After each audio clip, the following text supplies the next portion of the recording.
another question I have is other nuances that you'd want to bring up to our listeners when investing in Aurora, whether it be, you mentioned 4 different counties, how property taxes might be up or down in those. And then just, is the permitting process pretty simple? We talked about the inspection, but if I'm going to do a rehab, what are some of the things I might have to look out for? Yeah, on a personal level, I don't think the permitting process is ideal. Unfortunately, the contractors I've worked with in the past have told me that they feel Aurora is one of the more strict in the suburbs. Naturally, Aurora is going to tell you different.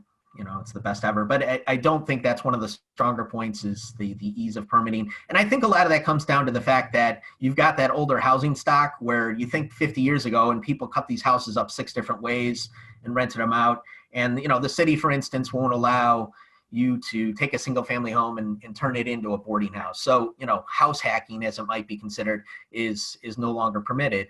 But on a different note, I think what makes Aurora opportunistic, I guess that's really what the show's all been about, but a few other things is, we're located in DuPage, Kane, Kendall, and Will counties.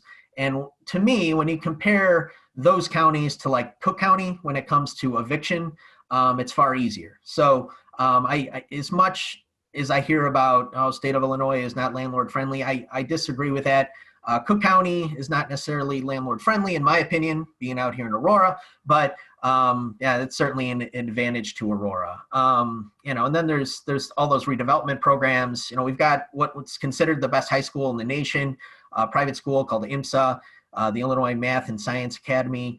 You got the school district 204. There's a huge private school, tons of private schools in Aurora for whatever reason. And I think for that reason, one thing I'll mention is school districts 129 and 131, which are West and East Aurora respectively, are not considered strong school districts. So if you are to invest in downtown Aurora, where ultimately you've got the 129, 131 school districts, the reason you're getting those for such great prices is because those school districts reflect the value in tune.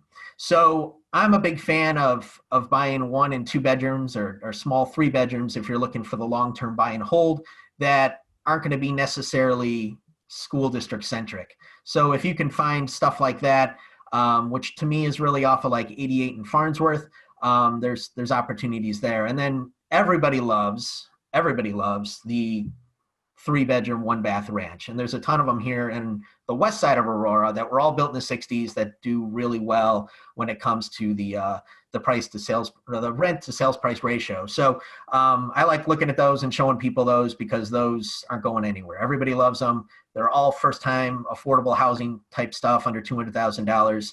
And Aurora's fortunate enough to have a nice stock of that, all built 50, 60 years ago, that have been relatively well maintained here on the west side.